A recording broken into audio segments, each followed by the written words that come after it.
మీకు సెంటిమెంట్ కావాలన్నా డెవలప్మెంట్ కావాలన్నా, నిజంగా సెంటిమెంట్తో ఏమన్నా పనికొచ్చేది ఉందా, లేదంటే డెవలప్మెంట్ చేస్తే మీకు ఏమన్నా ఉపయోగపడుతుందా అని ఆయన ప్రశ్న. అయితే జూబ్లీహిల్స్ ప్రజలు ఆలోచించుకోవాలి అంటూ జూబ్లీహిల్స్ ప్రజలు బాగానే ఆలోచించుకుంటారు. ఇక్కడ వివేకం చూడుర్రి, అసలు ఆయనకు రిజల్ట్ ముందే అర్థమైపోయినట్టు సింపుల్ గా నీ చెప్పినా వేస్ట్ ఇవంతా ఉత్తముచ్చట్నే అన్నట్టుగా పెట్టుకున్నాడు. పొన్నం ప్రభాకర్ కూడా మొన్న ఇట్లా ఇట్లా పెట్టుకొని ఇట్లా వెళ్ళబడ్డాడు ఏడా ప్రచారంలా. అంటే ఇష్టం లేక, అంటే మనం ఎట్లయినా అబద్ధాలే చెప్తున్నాం, ఎన్ని చెప్పినా ప్రజలు నమ్మరు, ఇదంతా ఉత్తముచ్చట్నే అని చెప్పి డిసైడ్ అయినట్టుగా కనిపిస్తా ఉంది. ప్రచారంలో ఆయన మాట్లాడుతుంటే ఈయన అబ్బా ఇట్లా మాట్లాడుతుండే కానీ ఇవన్నీ అయ్యేటియా పోయేటియా, ఇన్ని అబద్ధాలు ఉంటాయా, ఇట్లా అబద్ధాలు చెప్తారని వాళ్ళ మనసులో అనుకుంటా ఉన్నారు. అయితే ఇక్కడ చూడుర్రి, హైదరాబాద్లో నిజంగా వీళ్ళకు పట్టున్నటువంటి ఒక్క నాయకుడు ఉన్నాడా? హైదరాబాద్ మీద పట్టు అంటే మంచి కార్యకర్తలని మొబిలైజ్ చేయగల నాయకుడు, లేకపోతే కార్యకర్తలకు అందుబాటులో ఉండే నాయకుడు, ఒక మాస్ లీడర్. ఒక్కని పేరు చెప్పుండ్రి, ఒక్క మాస్ లీడర్. మంచి ఇక మస్తు మంది ఇక చెప్పుకోవాలంటే ఎవరి కాడ మత్తు పేరు చెప్పుకుంటారు, కానీ అది కాదు నేను చెప్పేది. ఒక్కల పేరు ప్రజలు మెచ్చుకునే ఒక్క నాయకుని పేరు చెప్పుర్రి. ఉంటే ఉన్నారేమో కొంతమంది దొంగలు, వాళ్ళంతా ఏంది తెలుసు కదా, ఏ బ్యాచో దండపాలెం బ్యాచ్ లెక్క, మంత్రుల బ్యాచ్ ఎట్లనో వాళ్ళు కూడా అట్లే అని చెప్పి పబ్లిక్ అంటా ఉన్నారు. ఇలా ప్రతిపక్ష నాయకులు కూడా అనుకుంటా ఉన్నారు. ఎందుకంటే వాళ్ళు చేసేదేమి ఉండదు, ఖాళీ ఎక్కడెక్కడ ఏమొస్తాయి, ఎట్లా కమిషన్లు వస్తాయి, ఏడా ఏం ఆక్రమించుకుందాం, ఏడా ప్రభుత్వానికి అంటే పోయే పైసలు మనం ఎట్లా తీసుకుందామని ఈ పనుల మీద ఉంటారు వాళ్ళు చాలామంది. ఆ కొద్దిమంది మనకు తెలుసు కదా. సో వాళ్ళ పేర్లు ఎందుకు కానీ ఆయన కోటరీ అనుకోవచ్చు, రేవంత్ రెడ్డి కోటరీ అనుకోవచ్చు. వాళ్ళు తప్ప హైదరాబాద్లో ఒక్క మంచి నాయకుడు కాంగ్రెస్కి. ఇగో ఈ నాయకుడు మాస్ లీడర్, ఈ నాయకుడితో 1,00,000 మంది వస్తారు, ఈ నాయకుడు వల్ల ఈ గెలిచే అవకాశం ఉంది. ఇది లేదు కాబట్టి ఫస్ట్ క్యాండిడేట్ మీద నమ్మకం లేదు, ఇచ్చిన క్యాండిడేట్ మీద నమ్మకం లేదు, తర్వాత ఇలా ఇన్ఛార్జ్గా ఉన్న మంత్రుల మీద నమ్మకం లేదు, ఎవరి మీద లేక ముఖ్యమంత్రి వచ్చి రోజు ఒక్క అబద్ధం చెప్పిపోతాడు. నిన్న మీకు కూడా మన దాంట్లో ఒక ప్రోమో ఉంటుంది చూడండి, ఇలా ఫుల్ వీడియో పంపిస్తాను, నేను ఫుల్ వీడియో అప్లోడ్ చేస్తాము. కంటోన్మెంట్ నియోజకవర్గ ప్రజలందరినీ అడిగి ప్లస్ అక్కడ జరిగినటువంటి అభివృద్ధిని అంతా తీసుకొచ్చి నేను చూపించేసిన. ఎందుకంటే 4,000 కోట్లతో అభివృద్ధి చేసినా కావాలంటే ఎమ్మెల్యే శ్రీ గణేష్ని అడుగురు అని చెప్పిండు కదా. సో ఎగ్జాక్ట్గా కంటోన్మెంట్కి అంతా పోయి ఆ వీడియో అంతా తీసుకొని ఆయన మొన్నే క్రిషాంక్ బీఆర్ఎస్ లీడర్ ఉండే ఆయన కలిసిండు, ఆయన ఎక్కించుకొని బండి మీద తిరిగి మొత్తం చూసొచ్చినాం. అసలు ఆయన డెవలప్మెంట్ ఏం చేపించిండు, ఎంతవరకు అయ్యింది, ముఖ్యమంత్రి ఎవరికి అంటే ఎట్లా చెప్పిండు, అదంతా నిజమా కాదా తెలవాలి. ఎందుకంటే పక్కకున్నా కూడా కొన్నిసార్లు నిజమేమో అనుకుంటారు. జూబ్లీహిల్స్ ప్రజలకు ఏం తెలుస్తుంది, కంటోన్మెంట్లో నిజంగా అభివృద్ధి అయిపోయిందేమో, బ్రహ్మాండంగా చేసిరేమో, 4,000 కోట్లు అంటుండే కదా, మరి పెట్టిండేమో అని అనుమానం వస్తుంది. సో అదే డౌట్ ఉండకుండా నేనే ప్రత్యక్షంగా వెళ్ళి ఫీల్డ్లో మొత్తం కనుక్కొని వస్తే ఏం జరిగింది అనేది ఇలా మన దాంట్లో ఒక వీడియో వస్తుంది, మీరు చూడుర్రి కావాలంటే. అయితే ఇక్కడ ఇగో అధికారంలో ఉండగా కేసీఆర్ కేటీఆర్ ఎప్పుడైనా ఇక్కడికి వచ్చారా? ఓహో, మరి మాగంటి గోపీనాథ్ ఉండగా మనం ఎన్నిసార్లు పోయినాం? నువ్వు కూడా అధికారంలో ఉండి 2 ఏళ్ల నుంచి ఇట్లాంటి ప్రశ్నలు వస్తాయని ఊహించరు ఫస్ట్. ఇప్పుడు ఈయన 10 ఏళ్ళు ఉండగా కేసీఆర్ వచ్చిండా అని అడుగుతా ఉన్నాడు. 10 ఏళ్ళు వదిలేస్తే 2 ఏళ్లలో నువ్వెన్నిసార్లు పోయినావు? ఇలా ప్రచారానికి కాదు, ఈ 2 ఏళ్లలో మాగంటి గోపీనాథ్ ఎమ్మెల్యేగా ఉండగా నువ్వెన్నిసార్లు పోయినావని ఇప్పుడు ప్రశ్న వస్తుంది. సో ఎప్పుడు రాని దద్దమ్మ ఇప్పుడు ముసలి కన్నీరు కారుస్తున్నాడు. అబ్బా ఆయన ఎంత మంచిగా అనుకుంటున్నాడు అంటే ఇక ఎవడో అనవసరం లేదు. ఎందుకంటే దివానాగాళ్ళు అని ఎట్లయితే ఇంతకుముందు గతంలో వచ్చింది పేరు, అట్లా ఆయన అనుకోవడం బెటర్ అన్నట్టుగా. ఇక ఎవరు అనాల్సిన పని లేదు. ఇక వాడు వీడు అనుడు ఎందుకు, లట్టుగాడు పొట్టుగాడు తిట్టుడు ఎందుకు, డైరెక్ట్ నేనే. అప్పుడు నేను దివానాగాన్నా అనుకున్నాం, అప్పుడు అవలగాడినా అనుకున్నాం, ఇప్పుడు ముసలి కన్నీరు కారుస్తున్నాం. సంవత్సరంలో ఎప్పుడైనా నచ్చిర్రా దద్దమ్ములు అంటే 2 ఏళ్లలో ఎప్పుడైనా నచ్చిర్రా, 10 ఏళ్లలో వచ్చిర్రా నువ్వు అడిగినప్పుడు ఈ 2 ఏళ్లలో ఎవరు వచ్చిర్రా అనేది నువ్వు కూడా చెప్పాల్సి వస్తుంది. జూబ్లీహిల్స్ అభివృద్ధి కోసం 400 కోట్లు ఇచ్చాము. ఇగో గిన్నెలు అయితే మంచిగా నేర్చుకోడు, ఈ అబద్ధాలు నేర్చుకోవడం ఎంత దిగజారిపోయి మాట్లాడతారంటే కంటోన్మెంట్లో 4,000 కోట్లు ఏడ చూపించారో చెప్పుర్రి. ఉన్నాయా ఎక్కడన్నా చూపించిండ్రా? ఇగో నీ కొంతమంది చూసిండ్రు, చూడని వాళ్ళ కోసం నేను ఖచ్చితంగా చూపిస్తా, ఎందుకంటే మీకు తెలవాలి కదా. నేను నిన్న పోయొచ్చిన ఇగో కంటోన్మెంట్ మొత్తం తిరిగేస్తే అరే ఏమెళ్ళింది అంటే బూడిదెళ్ళింది. ఏమెళ్ళింది? బూడిదెళ్ళింది. ఒక్క ఎలివేటెడ్ కారిడారు పనులు ఒక్క సైడు కొంచెం అంతా మొదలైనవి. పైగా మొత్తం ఇక్కడ నుంచి ఎక్కడికైతే డైరీ ఫామ్ రోడ్ దాకా పోవడం అక్కడ దాకా అసలు ల్యాండ్ అక్విజిషన్ జరగలేదు ఇప్పటిదాకా. అసలు భూములను ఇప్పటిదాకా సేకరించిన పాపాన్నే పోలేదు. అసలు వాళ్ళకి మరి ఆ బిజినెస్ ఏరియా ఉంది ఇదంతా, ఎక్కడ తాడబండి నుంచి మొదలు పెడితే బోయినపల్లి దాకా. వాళ్ళకి భూములు తీసుకుంటున్నప్పుడు మరి వాళ్ళకు మాట్లాడినరా, వాళ్ళకి నోటీసులు ఇచ్చిండ్రా, వైడనింగ్ చేస్తే డబ్బులు ఇచ్చిండ్రా, లేకపోతే వాళ్ళకి ఏం జరిగింది, అసలు భూసేకరణ జరిగిందా, దాని గురించి ఏమి ఒక్కలంటే ఒక్కలు మాట్లాడరు. కాకపోతే ఈడ చాలు చేసి పెట్టేసిరు. ఇక ఎందుకంటే అక్కడ 4,000 కోట్లు అని చెప్పాడు కదా, మళ్ళీ వెంటనే ఎవరైనా నచ్చాడితే కనీసం ఇది చూపెట్టచ్చు కదా. ఇగో చూడుర్రి, ఇగో ఈ అభివృద్ధి మేము చేస్తున్నాం, ఇగో ఇదే అది అని చెప్పడానికి ప్రయత్నం చేస్తూ ఉంటాడు. ఇగో నేను పోయొచ్చిన కంటోన్మెంట్కి, ఇలా ఫుల్ వీడియో చూపిస్తాను నేను మీకు. అక్కడ ఏం జరిగింది ఒకసారి చూడండి, అక్కడ చెప్పే ప్రజల మాటలు వినండి ఒకసారి. ఎందుకంటే మీకు క్లారిటీ ఉండాలి. రేవంత్ రెడ్డి ఆ ప్రచారంలో కంటోన్మెంట్ నియోజకవర్గానికి 4,000 కోట్లతో అభివృద్ధి చేపిస్తా ఉన్నాం. అక్కడ శ్రీ గణేష్ ను గెలిపించినందుకు మేము చేసినటువంటి అభివృద్ధిని మీరు చూసి ఇక్కడ ఓటేయండి అని చెప్పి అన్నానగర్ చౌరస్తా కరెక్ట్ ఎంచుకున్నారు మీరు నరేష్ భాయ్. ఎందుకంటే ఇక్కడనే నిలబడి 6,000 ఇంద్రమ్మ ఇల్లు హామీ ఇచ్చారు. ఫ్రీ బస్ అయిపోయింది. అయ్యో ఫ్రీ బస్ అయిపోయిన ఖర్చు అసలు ఏం లేదు. మీకు పైసలు ఇస్తామన్నాడు రేవంత్ రెడ్డి. 10 రూపాయల బిల్లు లేదు. ఏ రోడ్డు పారాడైజ్ టు దారిలో డైరీ ఫామ్ పోయే ఇదే ఆ ఎలివేటెడ్ కారిడార్. ఇప్పుడు 4,000 కోట్లు అన్నప్పుడు ఎక్కడ 1 రూపాయి? 23 కోట్లు అయితే ఇక్కడ నాకైతే ఇక్కడ కనిపిస్తావు. మరి ఎవరికైనా కనిపిస్తే ప్రజలు చూడండి ఒకసారి. అలా నా లోపల చూస్తే బస్సులో మొత్తం సేల్స్ జరిగింది 4,000 కోట్లు తెచ్చినాము. ఇప్పుడు మళ్ళా తర్వాత మీరు గట్టిగా విండేసరికి వస్తున్న దారులు ఉన్నది. మరి దారులు ఉన్న దాన్ని నువ్వు జూబ్లీహిల్స్ లో చెప్పుకోగలుగుతావా? ఆ చెత్త నా కొడుకు వల్లనే ఈ చెత్త అంత అంటున్నాడు. సో అభివృద్ధి అయితే కనిపిస్తలేదు. ఏం లేదన్న, ఊర్లో పోనీ తిట్టి చేస్తారు. ఈ రోడ్డు చూడు ఇదిగోండి పరిస్థితి. Marredpally double bedroom hand over కూడా అయినా అలా నివాసం కూడా ఉన్నారు. ఏం చేసినాం మేము అనేది కనిపిస్తున్నది. సంవత్సరానికి 12,000 రూపాయలు ఇస్తున్నారు. బండబూతులు ఇస్తున్నారు. ఇలా మీ దగ్గర ఉంటే మంచోడు అవుతాడు, బయటకు పోతే లంగ అవుతాడు. ఎట్లా అవుతాడు? ఈ లోపలికి మీరు అన్నానగర్ లోపలికి వెళ్తే మీరు నమ్మరు. కిషన్ గారితో మనం మొత్తం కంటోన్మెంట్ అంతా తిరిగితే చివరికి ఏమన్నా కనపడ్డదా అంటే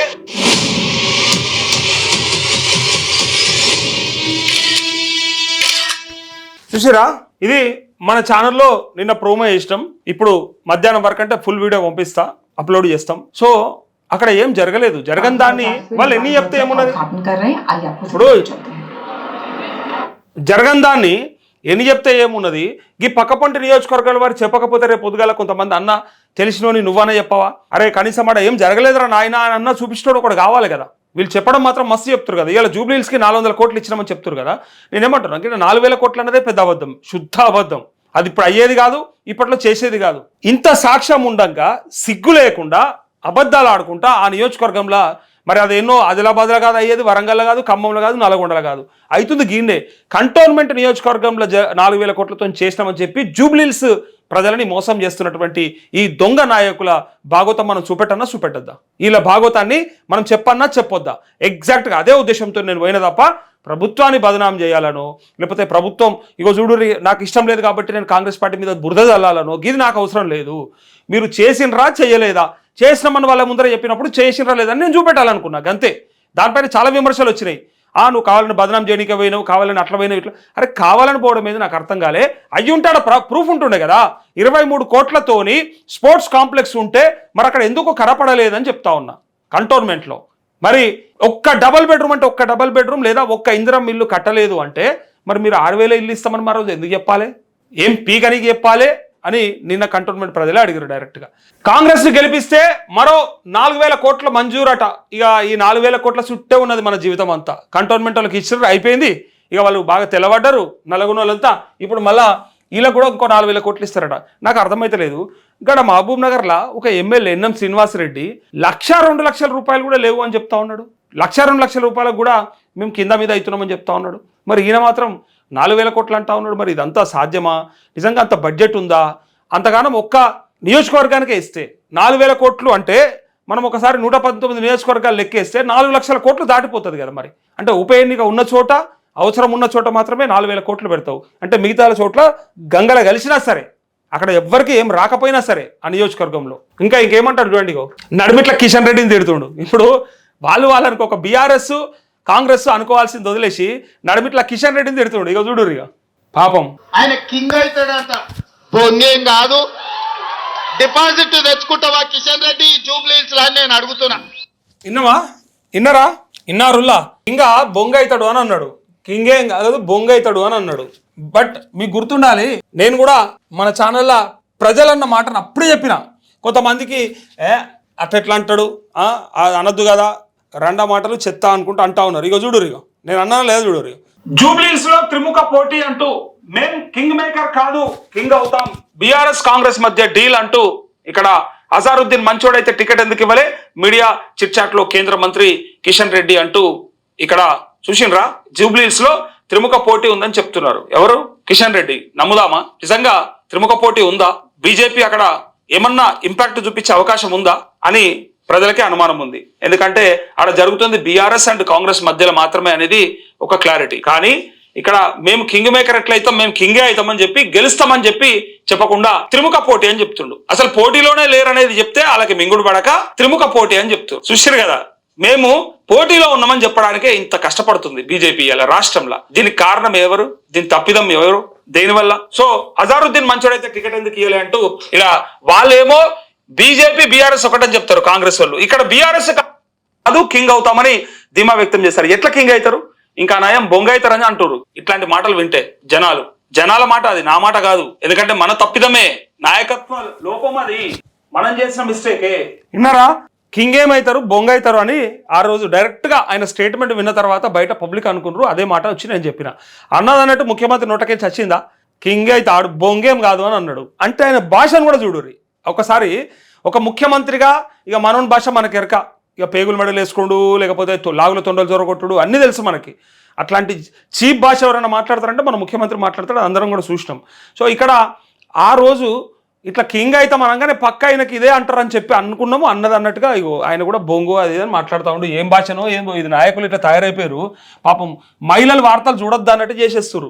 ఇంట్లో కుటుంబ సభ్యులు కూర్చొని సినిమాలు చూడస్తలేదు అని చెప్పి బాధపడే కాడికెళ్ళి ఇంట్లో కుటుంబ సభ్యులు కూర్చొని వార్తలు కూడా చూసే పరిస్థితి లేదనే కాడికి వచ్చింది. ఓ ముఖ్యమంత్రి మాట్లాడినా, ఓ నాయకుడు మాట్లాడినా జరా చూద్దామేమన్నా మనకేమన్నా అక్కడికచ్చేది చెప్తారేమో అనుకుంటాం. కానీ అట్లా లేదు. ఇప్పుడు దరిద్రంగా ఉన్నది. అలా భాష వింటే ఇంట్లో కుటుంబ సభ్యులు పిల్లలతో కూర్చొని కూడా వార్తలు చూసే కాలం కాదు. వార్తలు కూడా అట్లాంటివి వచ్చేసినాయి. వార్తలు అంటే కూడా అన్ని అడ్డమైన వార్తలే, పొడుచుకున్నాయి, చంపుకున్నాయి, మిదవడ్డాయి, అది చేసినాయి, అత్యాచారం, మానభంగం, అది ఇది ఇంకా రకరకాలు. యాక్సిడెంట్లు అంటే సరే ఓకే, యాక్సిడెంట్ అంటే మన చేతిలో లేదు. కానీ కొన్ని అయితే ఇంకా దారుణాలు కనిపిస్తా ఉన్నాయి. అవన్నీ కూడా మనము ఇలా ఛానళ్ళలో చూపిస్తూ ఉన్నారు, బ్లర్ వేసుకుంటాను లేకపోతే ఇంకోటో. సో అట్లాంటప్పుడు పిల్లల్ని పెట్టుకొని చూసే పరిస్థితి కాదు. వార్తలు కూడా అట్లా వచ్చేసింది పరిస్థితి. మాగంటి గోపీనాథ్ చనిపోవడంతో ఆయన సతీమణి సునీతను గెలిపించాలని సెంటిమెంట్ పేరుతో బీఆర్ఎస్ ప్రజలను ఓట్లాడుతుందని సీఎం రేవంత్ రెడ్డి విమర్శించారు. జూబ్లీహిల్స్ ఉప ఎన్నిక సెంటిమెంట్ కోసమా, డెవలప్మెంట్ కోసమా అనే విషయాన్ని నియోజకవర్గ ప్రజలు ఆలోచించాలని ఆయన సూచించారు. బుధవారం షేక్పేట యూసుఫ్గూడ డివిజన్లో ఏర్పాటు చేసిన కార్నర్ మీటింగుల్లో సీఎం రేవంత్ రెడ్డి మాట్లాడారు. 10 ఏళ్ల బీఆర్ఎస్ హయాంలో జూబ్లీహిల్స్లో ఎలాంటి అభివృద్ధి జరగలేదన్నారు. మరి 2 ఏళ్ల కాలంలో మీరేం బీకిరా అంటే 2 ఏళ్ల కాలంలో మీతో ఏమైంది, మీరేమైనా చేసిరా ఈ 2 ఇయర్స్లో? మరి కావాలి కదా, ముఖ్యమంత్రి అయ్యి 2 ఏళ్ళు అవుతుంది కదా, మరి అప్పటి నుంచి ఎందుకు కాలేదంటే ఇక జూబ్లీహిల్స్లో ఎలాంటి అభివృద్ధి జరగలేదన్నారు. కాంగ్రెస్ అధికారంలోకి వచ్చాక నియోజకవర్గ అభివృద్ధి కోసం 400 కోట్లు మంజూరు చేశామని తెలిపారు. చాలా పనులు పూర్తయ్యే దశలో ఉన్నాయని వివరించారు. ఆ పనులు ఏంటో చెప్పాలి. చాలా పనులు అంటే సేమ్ మన కంటోన్మెంట్ లెక్కనే, సేమ్ కంటోన్మెంట్ లెక్కనే. ఇక అయితే ఇంకొక మాట, ఇదే సందర్భంగా ఇవాళ మన ఛానల్ 20,000 సబ్స్క్రైబర్స్కి చేరువ అవబోతా ఉన్నది. ఫస్ట్ ఆఫ్ ఆల్ మీ అందరికీ కూడా చేతులైతే దండం పెడతా ఉన్నా. Thank you so much. నేను ఎవరిని ఎప్పుడు సబ్స్క్రైబ్ చేసుకోండి, లేకపోతే ప్లీజ్ షేర్ చేయండి, లేకపోతే నా అందరికీ కూడా లైక్ కొట్టి కామెంట్ చేయండి, ఇట్లాంటి ఏం చెప్పను కూడా. నా వార్తలు నచ్చిన వాళ్ళే చూడుర్రి. పైగా మీ పార్టీ నాయకుని తిట్టినప్పుడు కూడా బాధపడకుర్రి. ఎందుకంటే అది ఎవరైనా, నేను ఏంటంటే న్యూట్రల్గా ఉండాలనుకున్నా. మనం అన్నీ చూసినాం, కండువాలు వేసుకొని వార్తలు చెప్పేటోళ్ళని, లేకపోతే ఆ పార్టీకి అనుకూలంగా మాట్లాడేటోని, ఈ పార్టీకి అనుకూలంగా మాట్లాడేటోని. నేను ఇలా కేసీఆర్ని కూడా అనగలుగుతాను. ఎందుకంటే కేసీఆర్ పెట్టలేదు నాకు ఛానల్, నా రెక్కల కష్టం మీద నేను పెట్టుకున్నా. కాబట్టి నేను ఎవ్వరికి తొత్తుకుండాల్సిన పని లేదు, ఎవరికి లొంగాల్సిన పని లేదు. ఏ నాయకునికి మనం అణిగి మనకి ఉండాల్సిన అవసరం అంతకంటే కూడా లేదు. అందుకే ఎవరినైనా ఎదిరిస్తాం, ఎవరితోనైనా మాట్లాడతాం. ఏ పార్టీ అని మనకు లెక్కలేదు, బీజేపీ, బీఆర్ఎస్, కాంగ్రెస్. కాకపోతే ఇలా ప్రతిపక్షంలో ఉన్నట్టుగా మాట్లాడేసరికంటే, ప్రజల పక్షం మాట్లాడే వరకంటే అది బీఆర్ఎస్ వాళ్ళకు ఉపయోగపడుతుందని అనుకుంటారు. కాకపోతే కేంద్రంలో ఉన్న బీజేపీని మాట్లాడతా, రాష్ట్రంలో ఉన్న కాంగ్రెస్ని మాట్లాడతా. చేసేటోళ్ళతోనే మాట్లాడాలి, చేసేటోళ్ళతోనే కొట్లాడాలి, చేసేటోనే ములుగార పెట్టి పొడవాలి, అంతే తప్ప ఇప్పుడు ఏం లేను అంటే తాడు లేదు, బొంగరం లేదు వీళ్ళ దగ్గర, నెత్తి కాదు కత్తి కాదు. వీళ్ళని పట్టుకొని ఏమడుస్తావు? ప్రతిపక్షంలో వాళ్ళు చేసిన తప్పిదాలు ఉంటే మాట్లాడినాం, మస్తుగా మాట్లాడినాం. కానీ నేను అనేది రేపొద్దున బీఆర్ఎస్ ఎక్కితే బీఆర్ఎస్ కూడా ఇదే ఉంటుంది సేమ్. మళ్ళీ అప్పుడు ఫీల్ కావద్దు. అప్పుడు బరాబర్ అడుగుతాం ఏమైనా ఇచ్చిన హామీలు అని చెప్పి. గతంలో కూడా అడిగినాం. అందుకే ఎవరైనా ప్రతిపక్షం పాత్రని పోషించాలి తప్ప ఇలా రేవంత్ రెడ్డి గొప్ప అని చెప్పడానికి నాకు నిమిషం చాలు. అబ్బా రేవంత్ రెడ్డిని మించిన మొగోడు లేడని చెప్పగలుగుతుంటాను. కానీ అది కాదు. ఏ పార్టీ అయినా మనకు సంబంధం లేదు. ప్రభుత్వాల మీదే మన పోరాటం, ప్రభుత్వంతోనే మన ప్రయత్నం. ఎట్టి పరిస్థితుల్లో మీరు మాకు ఇవ్వాలి, ఎప్పుడు చేస్తారు, ఎప్పుడు చెప్తారో చెప్పండి. అందులో ఏ పార్టీ ఉంటుంది అనేది ఆ ప్రజలు ఎన్నుకుంటారు, ప్రజలు డిసైడ్ చేసుకుంటారు. సో అందుకే నేనేమంటున్నా, మనం ఇండివిజువల్ జర్నలిజం చేస్తున్నాం, ఇండిపెండెంట్ జర్నలిజం చేస్తున్నాం. మనం ఎక్కడ కూడా ఎవరికి లొంగి కానీ వంగి కానీ లేము. ఒకవేళ ఎవరికైనా డౌట్ ఉంటే ఛాలెంజ్ చేస్తా అంటే నాతోని, ఎందుకంటే ఎవడన్నా పెట్టించిండు, లేకపోతే పలానోడు పెట్టించిండు, పలానోడు పైసలతోనే నడుస్తుందేమో అని అనుకుంటే ఆ పేరు పెట్టుండ్రి, వాడు నన్ను ఏం తిట్టమంటారో చెప్పుండ్రి, అంతకు డబల్ తిట్టు మీకు చూపెట్టకపోతే నన్ను అడుగురు. ఎందుకంటే ఒకవేళ వాడు ఎట్టించుంటే అని తిట్టదు కదా. నేను ఇక్కడ ఒకవేళ ఓడన్నా ఒకటి నాకు హెల్ప్ చేసిండు పలానా వల్లనే ఛానల్ నడుస్తుంది అనుకన్నా ఏ పార్టీ వల్ల అనిపించింది అనుకో, ఆ పార్టీ తిట్టొద్దు కదా ఈ వేదిక మీద. తిడితే నా ఉద్యోగం పోతుంది కదా. కానీ నేను ఆ రోజే చెప్పిన, గతంలో పనిచేసిన ఛానల్ ఒక పార్టీకి కొంచెం అంటకాగుతున్నట్టు అనిపిస్తూ ఉంది. ఇక అక్కడ మనకు మాట్లాడే పరిస్థితి కనిపిస్తలేదు. డెఫినెట్గా మనం బయటపడాల్సిందే. ప్రజల కోసానికి ఇండివిజువల్గా ఇండిపెండెంట్ జర్నలిజం చేయాలని చెప్పి డిసైడ్ అయినాం కాబట్టి ఇలా ఇట్లా నికార్స్గా ఉన్నాం, నిజాయితీగా ఉన్నాం. మనం ఇప్పటిదాకా ఎక్కడ కూడా ఇబ్బంది పడట్లేదు. ఎందుకోసం అంటే ఎవ్వని అవసరం లేదు.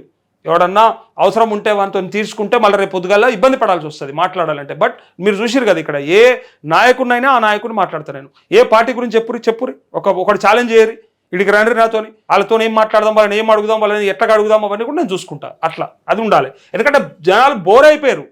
ఆ పార్టీ ఓడు, ఈ పార్టీ ఓడు, ఈ పార్టీ జర్నలిజం, అది ఎట్లయిపోయిందంటే జర్నలిజం అనేది ఇండిపెండెంట్ కాదు. అరే ఇది ఈ పార్టీ ఓడట, అది ఆ పార్టీ ఓడట, ఇది ఈ కండువాకట, ఈ కండువాకట, సిగ్గు లేకుండా కండువాలు వేసుకొని చెప్పినట్టు చెప్తారు వార్తలు.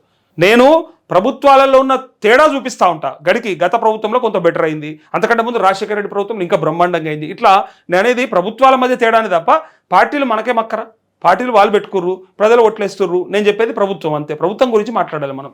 సో చాలా పనులు పూర్తయ్యే దశలో ఉన్నాయని వివరించారు. సన్న బియ్యం, రేషన్ కార్డులు, సబ్సిడీ సిలిండర్లు ఇస్తున్నామని గుర్తు చేశారు. ఇవన్నీ వస్తున్నాయా బరాబరా? సన్న బియ్యం ఒకడు అంటాడు, ప్లాస్టిక్ బియ్యం అంటాడు. ఒకడంటాడు అది ఏం సన్న బియ్యమే, అంత నూకనే ఉన్నదానిలా, ఏం బాగున్నది, గిట్లా గీసంట అన్న మీద తింటూ రాలని ఒకళ్ళు అంటారు. మరి సన్న బియ్యం గురించి మీరు చెప్పుర్రి. సో రేషన్ కార్డులు, సబ్సిడీ సిలిండర్లు ఇస్తున్నామని, సిలిండర్ వస్తుందా అన్న? ఎవరికైనా సిలిండర్ వస్తుందా లేదో చెప్పుర్రి. ఎందుకంటే 500 రూపాయలకే సిలిండర్ అన్నారు.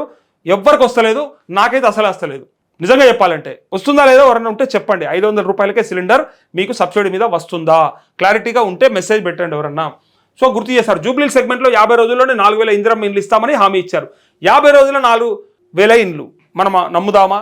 6 గ్యారంటీలు 100 రోజుల్లో నమ్మినమా? 15 ఆగస్టు దాకా, 15 ఆగస్టు లోపు సంపూర్ణ రుణమాఫీ నమ్మినమా? ఏం జరిగింది, ఏమొరిగింది? మీరు చెప్పిన మాటలల్లా ఏదైనా పర్ఫెక్ట్గా జరిగింది ఇది ఒకటి ఉన్నదంటే చెప్పండి, అప్పుడు మిమ్మల్ని నమ్ముతారు జనాలు. సో జూబ్లీస్లో కాంగ్రెస్ పార్టీ గెలిపిస్తే అభివృద్ధి కోసం 4000 కోట్ల పనులు మంజూరు చేస్తామని ప్రకటించారు. పీజేఆర్ ఫ్యామిలీకి క్షమాపణ చెప్పాలి అంటూ ఎట్లా చెప్పండి చూడూరిగా. సెంటిమెంటా డెవలప్మెంటా అంటూ 4000 కోట్లు ఇస్తా అంటుండట.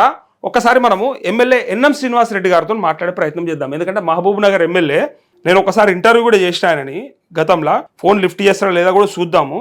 అయితే ఎన్ఎం శ్రీనివాసరెడ్డి 1,02 లక్షల రూపాయల పనులకు కూడా ఇబ్బంది అవుతుందని డైరెక్ట్గా చెప్పిండు. బట్ ఇప్పుడు మరి ఆయన ఏం మాట్లాడుతాడో చూద్దాం. ఈయనకు సపోర్ట్ చేస్తాడా, రేవంత్ రెడ్డికి ఎవరికి సపోర్ట్ చేస్తాడో అడుగుదాం. హలో సినా, good morning. Good morning. Journalist Naresh మాట్లాడుతున్నా. లైవ్ లో ఉన్నారు మీరు లీడర్ టీవీ నుంచి. దేని నుంచి? లీడర్ టీవీ అన్న. లైవ్ లో ఉన్నారు. మీటింగ్ లో ఉన్నా. మీటింగ్ లో ఉన్నారా? మళ్ళీ చేయండి తర్వాత. ఓకే అన్న, థ్యాంక్ యూ. చూసిరా లైవా కథం. ఎమ్మెల్యే ఎన్ఎం శ్రీనివాసరెడ్డి లైవ్ లో ఉన్నావా అని అడిగిండు. ఎస్ లైవ్ అనగానే లైవా అయితే మీటింగ్ లో ఉన్నా అని చెప్తున్నాడు డైరెక్ట్ గా. చూసిరు కదా, అంటే 4000 కోట్లు అనే ప్రశ్న డెఫినెట్ గా మనం అడుగుతాం కదా. అన్న జూబ్లీస్ 4000 కోట్లు ఇస్తారట, కంటోన్మెంట్ 4000 కోట్లు ఆల్రెడీ ఇచ్చిండట. మరి మీ దగ్గర 1,02 లక్షలకు కూడా 1,02 లక్షలకు కూడా ఇబ్బంది అవుతుంది, ఏ పనులు చేయలేకపోతున్నాం. పైగా దీంతో పాటు మరి పెళ్లిలకు సావులకు తప్ప మేము ఇంకా దేనికి పోలేని పరిస్థితులు ఉన్నామని డైరెక్ట్గా ఆయనే ఒప్పుకున్నాడు, ఎమ్మెల్యేని అన్నాడు. అదే ఇప్పుడు ఇక మాట్లాడంగానే ఆయన ఇక లైవ్ అనగానే కొంచెం ఆలోచించిండు, అందుకే కట్ చేసిండు. మీటింగ్లో ఉన్నా అని చెప్పిండు.